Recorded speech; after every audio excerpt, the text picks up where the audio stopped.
Hello everyone, happy Wedding Wednesday. I'm Olivia from Nulyweds, and today we're going to be talking about your budget and more specifically how to decide on your budget. If you like this sort of content, want to know more about destination weddings, Portugal and weddings in Portugal, then do give this a like and subscribe for more videos every single week. So to decide on your wedding budget, there are three major steps. The first one is to start with 100, and this takes a little bit of explanation.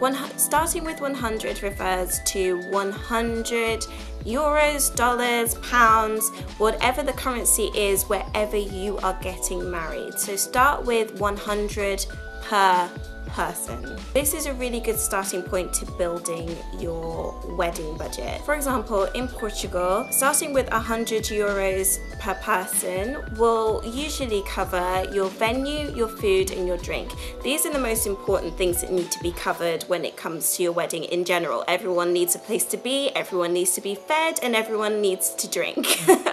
So let's start with a nice round number. Say that you have 100 guests. 100 times 100 is 10,000. You'll need 10,000 euro just to start. This is to cover your venue, your food and your drink. It may cover more than that, it's very rarely less than that, but you need to start with that basis. The second step to building your wedding budget is to decide who is contributing. Are you paying for the wedding? Are your parents paying for the wedding? Are you mostly paying for the wedding but parents and friends and family are contributing to the wedding?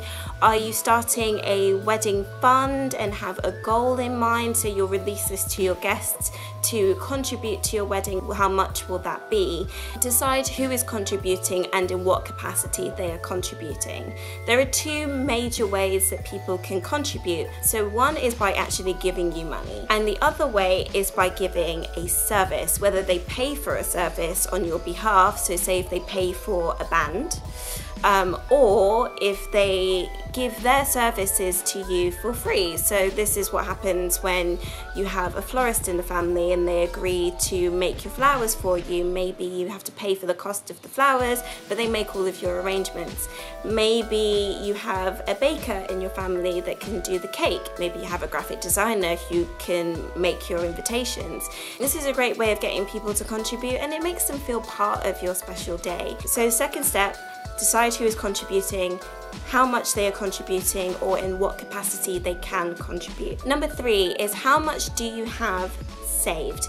How much do you have saved already, and how much are you able to save on the run-up of your wedding? For the type of wedding that you want, if you want a slightly bigger budget than what all of these things will add up to, do you need to take more time in your engagement to save for this wedding? Do you need to have a 2-year engagement, save for a year, and then start planning from the second year? Do you already have a joint savings account that has a certain amount that you can contribute to the wedding with? These are all questions that you need to ask yourself and just see how much the total is. When you start with 100, see how much someone is contributing and see how much you've got in your savings. Does it equate to that 100, and how much extra do you have on top of those 100 per person? Now for just a little bit of an aside.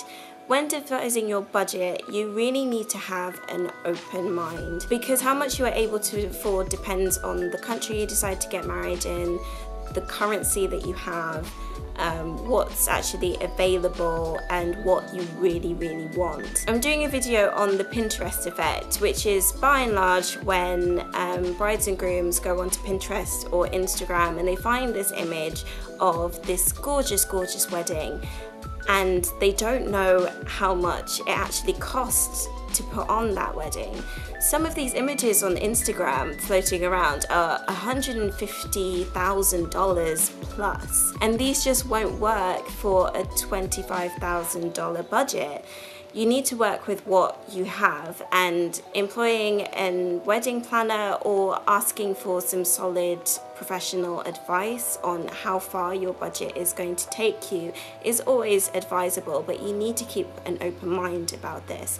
What's actually feasible for you and your budget may not be what you saw on Pinterest, and that is perfectly fine.